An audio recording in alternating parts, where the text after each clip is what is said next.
Сәлеметсіңдер ме балалар? Математика 1 сынып 5 сабақ. 5 сабақ 3 санын және цифрын үйренеміз дейді. Сонымен бірінші тапсырмаға назар аударайық. Суретке қара, балалардың немен айналысып жатқанын айт. Әр топта неше баладан бар? Балалар, суретке назар аударамыз, қараймыз. Бірінші топ, бұл жерде 1, 2, 3 топ бар екен. Әр топта 3 баладан бар, суретте көрсетіліп тұр. Бірінші топ ұл балалар, 3 ұл бала кермеге тартылумен айналысып жатыр. Одан кейін қыз балалар волейбол ойнап жатыр, 3-еуі. Одан кейін келесі топ ұл балалар жүгірумен айналысып жатыр. Сонда балалар, бұл жерде 3 топ бар, әр топта 3 баладан бар және олар өз ара спортпен айналысып жатыр. Келесі 2 дөңгелек ал, тағы біреуін қос, неше болды? Екінші суретте не көрсетілген? Енді суретке назар аударамыз, балалар. Бізде қызыл 2 дөңгелек бар екен.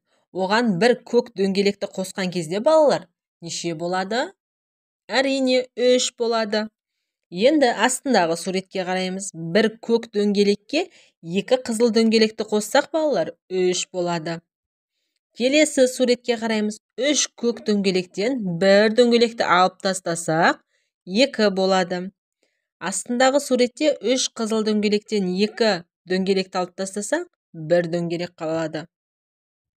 Жарайсыңдар, балалар, түсінікті ме? Келесі екінші тапсырма сана. Қай заттар 3-тен кем, салыстыр дейді. Қараймыз суретке. Бірінші суретте 3-еу көрсетіліп тұр. Екінші суретте 5 топ. Одан кейінгісінде 1 топ, одан келесінде 2 топ көрсетілген. Балалар, енді салыстырып көрейік.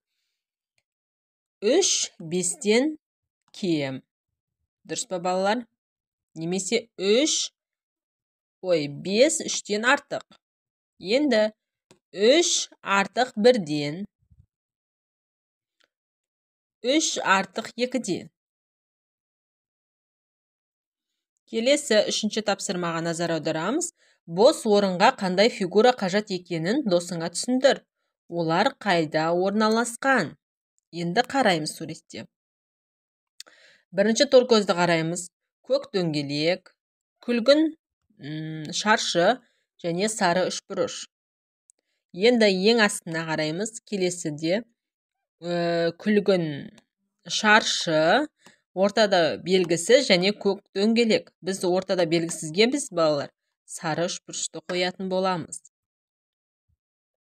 Келесі жалаушалар көрсетілген екен, балалар. Енді қараймыз. Астына қараймыз. Біз бұл жерге қарандар. Бірінші торкөзде көк жалауша, одан кейін сары, енді келесіне біз жасыл қоюымыз керек. Бір-біріне қайталанбау керек, балалар. Одан кейінгісіне жасыл, көк, сары қоямыз. Келесі сары, жасыл, көкті қоямыз. Сонда бір қатардан қайталанбайтын болады, балалар. Сабақ ұнады ма, балалар? Ұнаса каналға тіркеліп, лайк басамыз, комментарий жазамыз. Сау болыңдар.